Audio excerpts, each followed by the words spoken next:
그날 밤바다는 유난히 잔잔했습니다. 마치 아무 일도 일어나지 않을 것처럼 파도조차 숨을 죽이고 있었습니다.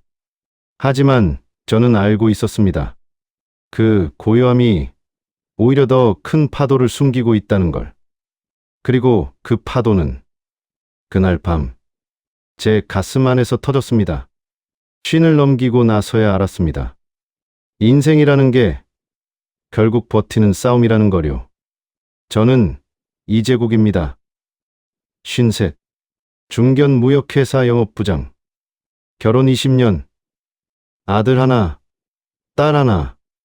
경기도 외곽 아파트. 오래된 세단. 이게 제 소개의 전부입니다. 30대에는 달랐습니다. 야망이 있었습니다. 임원이 되겠다고 생각했습니다. 늦어도 45까지는 본부장 자리에 오를 거라고. 그게 계획이었습니다. 40이 지나면서 계획이 바뀌었습니다. 임원은 포기했습니다. 부장이라도 달자고. 45이 지나면서 또 바뀌었습니다. 부장은 달았는데 언제까지 있을 수 있을지가 걱정이 됐습니다. 50이 넘으면서는 그냥 하루하루 버티는 게 목표가 됐습니다. 회사에서 저는 더 이상 젊은 인재가 아니었습니다. 그렇다고 경영진도 아니었습니다. 애매한 자리. 있으면 있는 거고 없으면 없는 것 같은. 언제 나가도 이상하지 않은 사람. 그게 제 포지션이었습니다. 젊은 직원들은 저를 부장님이라고 불렀습니다. 공손하게. 그런데 그 공손함 안에 저보다 내가 더 잘 안다는 자신감이 숨어 있었습니다. 말하지 않아도 느껴졌습니다. 회의에서 제가 말하면 고개를 끄덕였습니다. 그런데 나가고 나면 다른 방식으로 했습니다. 뭐라고 할 수 없었습니다. 틀린 게 아니었으니까요. 그냥 제 방식이 구식이 된 것이었습니다. 집에서는 아버지이자 남편이었습니다. 늘 묵묵히 책임을 짊어져야 했습니다. 아이들 교육비, 집 대출이자, 부모님 용돈, 그것들이 빠짐없이 나가야 했습니다. 아내는 저를 이해하는 사람이었습니다. 이해하려고 노력했습니다. 그런데 말이 없었습니다. 서로 퇴근하고 밥을 먹고 TV를 보고 잠들었습니다. 그게 반복됐습니다. 어느 날 아내가 말했습니다. 요즘 표정이 없어요. 저는 대답했습니다. 피곤해서. 그게 다였습니다. 표정이 없는 게 피곤해서인지 아니면 다른 이유인지 그 이야기는 하지 않았습니다. 그저 하루하루 버티며 사는 것. 그게 제 인생이었습니다. 그런 제게 출장 지시가 내려왔습니다. 팀장이 말했습니다. 이번 거래처 방문 김 대리랑 같이 다녀오세요. 1박 2일이에요. 김 대리, 올해로 28, 저보다 25살 어린 여자 후배였습니다. 입사한 지 3년 됐습니다. 항상 밝게 웃는 사람이었습니다. 에너지가 넘쳤습니다. 회의 때 적극적으로 의견을 냈습니다. 그게 이 바닥에서 살아남는 방식이라는 걸 본능적으로 아는 사람 같았습니다. 솔직히 말하면 조금 부담스러웠습니다. 이 나이에 젊은 여자 후배와 단둘이 1박 2일 출장이라니. 괜히 오해라도 사면 어쩌나. 괜한 말이라도 나오면 어쩌나. 요즘 세상에 그런 게 얼마나 민감한지. 그렇다고 거절할 수 있는 처지가 아니었습니다. 거절하면 눈치를 보게 됩니다. 나이든 부장이 젊은 후배랑 일하기 싫어한다고 그냥 다녀오기로 했습니다. 업무적으로, 프로답게, 깔끔하게. 출발하는 날 아침, 그녀가 주차장에서 기다리고 있었습니다. 환하게 웃으면서 부장님, 제가 운전할게요. 그 말 한마디에 괜히 더 작아지는 기분이 들었습니다. 이제는 누군가에게 보호받는 나이가 되어버린 건가 싶어서요. 차에 탔습니다. 그녀가 운전했습니다. 저는 조수석에 앉아서 창밖을 봤습니다. 대부분 조용했습니다.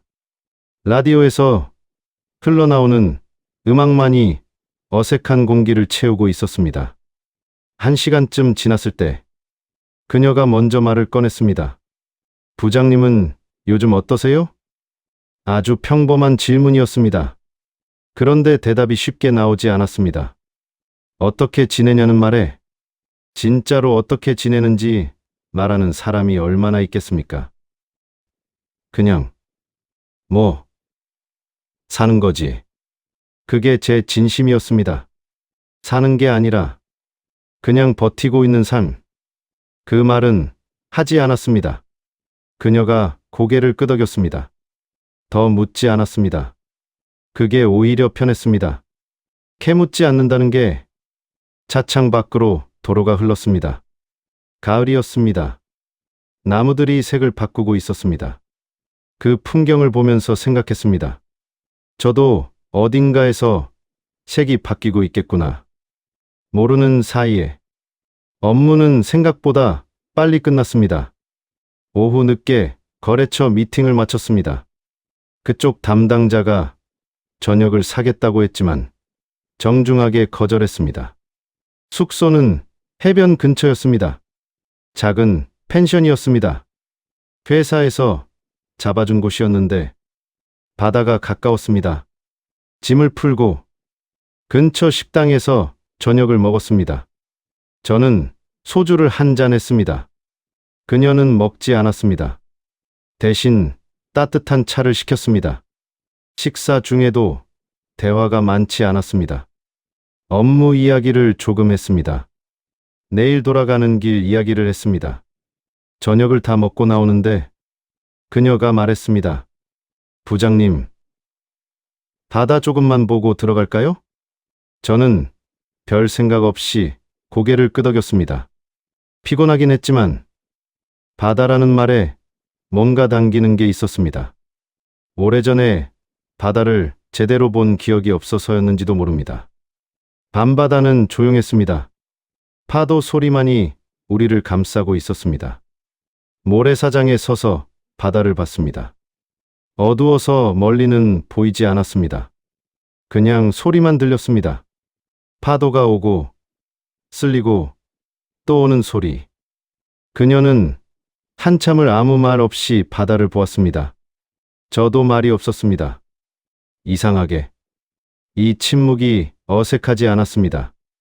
낮에 차 안에서의 침묵과는 다른 침묵이었습니다. 그녀가 조용히 입을 열었습니다. 부장님, 힘드시죠? 그 말에 가슴이 철렁 내려앉았습니다.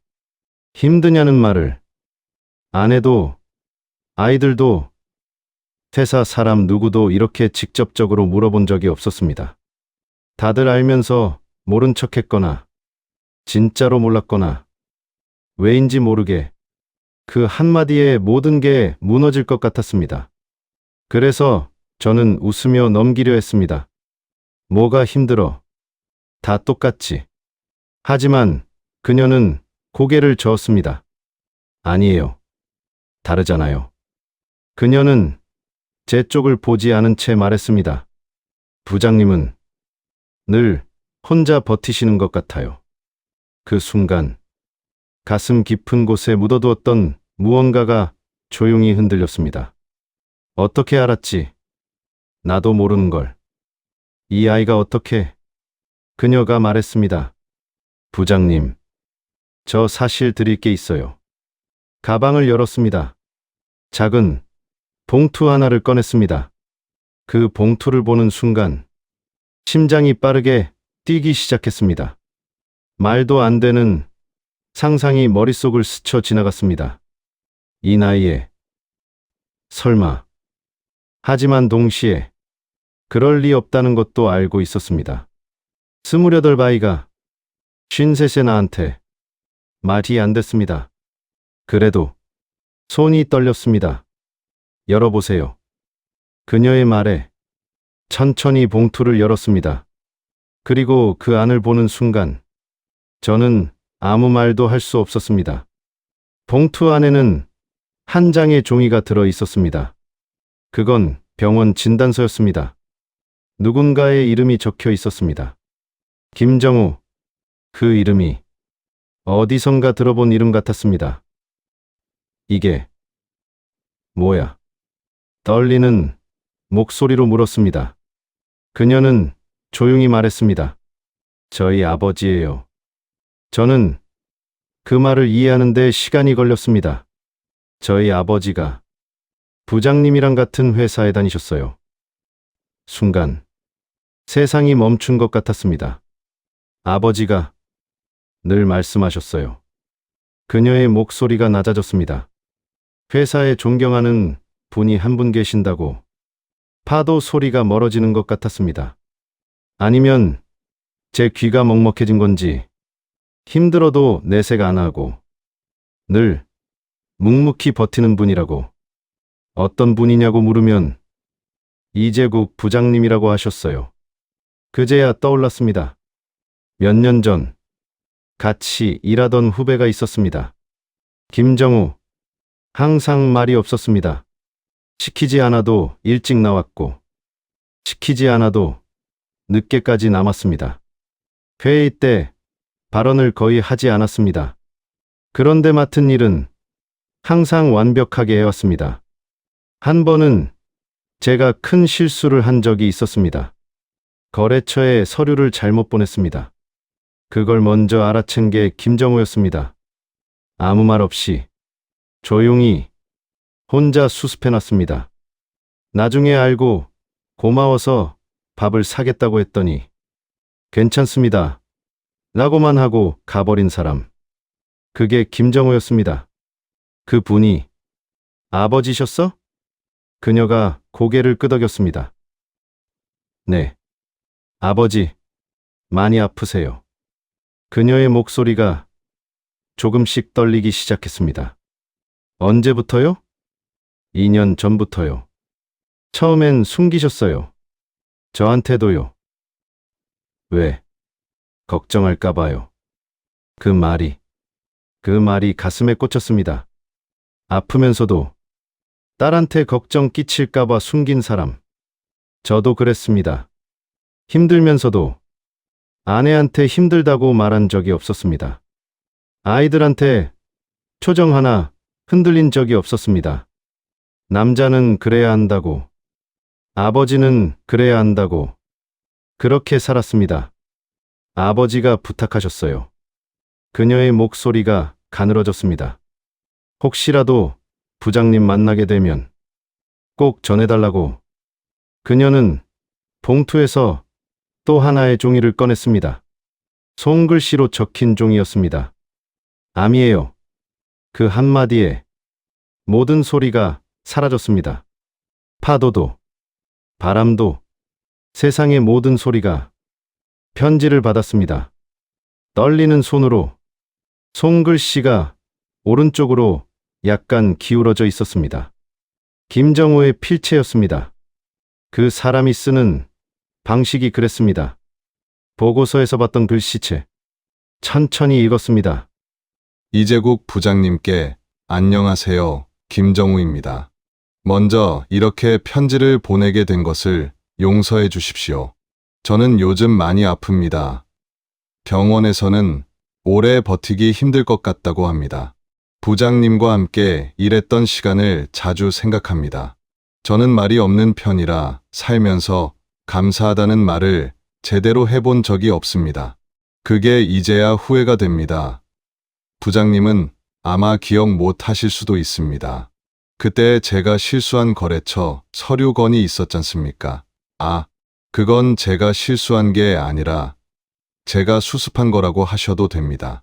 사실은 제가 먼저 실수를 해서 부장님이 덮어쓰게 됐던 겁니다. 저는 그 부분을 읽고 멈췄습니다. 기억났습니다. 그 서류 사건이. 저는 내가 실수한 줄만 알았습니다. 그런데 편지를 읽으니 처음 실수는 김정우였고 그걸 제가 뒤집어 쓰게 되는 걸 알면서 자기가 수습하고 덮어준 것이었습니다.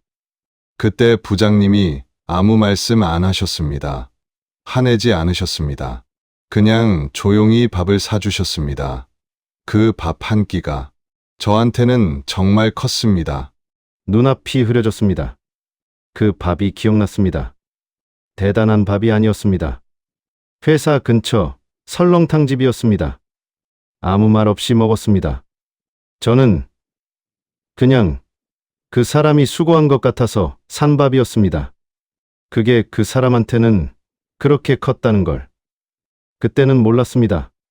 부장님, 저 먼저 갑니다. 오래 뵙고 싶었는데 그러지 못할 것 같습니다. 늘 감사합니다. 부장님이 버티는 모습을 보며 저도 많이 버텼습니다. 힘드신 날에는 설렁탕이라도 한 그릇 드십시오. 그게 저한테도 힘이 됐으니 부장님한테도 조금은 힘이 되실 거라 믿습니다. 건강하십시오. 김정호 드림. 편지를 다 읽었습니다. 한참을 바다를 봤습니다. 그녀가 말하지 않았습니다. 그냥 옆에 서 있었습니다. 파도가 왔다가 쓸렸습니다. 또 왔다가 쓸렸습니다. 저는 알았습니다. 참을 수 없다는 것을. 53이 된 남자가 밤바다 앞에서 28짜리 후배 앞에서 우는 게 창피했습니다. 그런데 눈물이 나왔습니다. 멈출 수가 없었습니다. 그냥 버티고 있는 줄 알았습니다. 아무도 모르게, 존재도 없이, 그냥 시간만 채우고 있는 줄 알았습니다. 그런데 누군가에게는 내가 버티는 모습이 희망이었다는 것을, 내가 아무 말 없이 산 밥 한 끼가 그 사람을 버티게 한 힘이었다는 것을, 저는 처음으로 참았던 눈물을 쏟아냈습니다. 그녀가 아무 말도 하지 않았습니다. 조용히 옆에 서 있었습니다. 그게 고마웠습니다. 위로하려 하지 않아서, 어쩔 줄 몰라 하지 않아서, 그냥 옆에 있어줘서. 파도가 계속 왔다가 쓸렸습니다. 저는 계속 울었습니다. 32년 직장 생활에서 한 번도 못 울었습니다. 집에서도 못 울었습니다. 그날 밤, 밤바다 앞에서 처음으로 울었습니다. 나이 든 남자의 눈물이 부끄럽지 않았습니다. 다음 날 아침, 우리는 일찍 서울로 올라왔습니다. 차 안에서 말이 없었습니다. 그녀가 고속도로에 올라서면서 말했습니다. 부장님, 아버지가 좋아하셨어요. 진짜로요. 저는 창밖을 보면서 고개를 끄덕였습니다. 회사에 돌아왔습니다. 저는 그날 오후에 김정호한테 전화를 했습니다. 신호가 갔습니다. 받았습니다. 김정호 씨. 부장님. 목소리가 약했습니다. 편지 받았어. 민지가 전해줬군요. 응. 잠깐 침묵이 흘렀습니다. 그때 설렁탕. 나도 기억해. 예? 내가 기억하는 그 설렁탕. 김정호가 오래 말이 없었습니다. 부장님. 응. 감사합니다. 저는 그 말에 또 눈물이 날 것 같아서 빠르게 말했습니다. 좋은 사람이야. 자네는 그거 알고 있어? 김정호가 웃었습니다. 목소리로, 전화 너머로. 그 웃음이 32년 직장 생활 중 들어본 어떤 소리보다 컸습니다. 그 이후로 제 삶이 조금 달라졌습니다. 여전히 힘듭니다. 여전히 버겁습니다. 출근하면 여전히 애매한 자리입니다. 퇴근하면 여전히 말이 없는 집입니다. 그런데 이제는 압니다. 내가 버티는 하루하루가 누군가한테는 희망이 될 수 있다는 걸. 아무렇지 않게 건네는 말 한마디가, 아무 생각 없이 사는 밥 한 끼가 그 사람의 하루를 버티게 하는 힘이 될 수 있다는 걸. 김정호는 그 이후로도 병원에 있었습니다.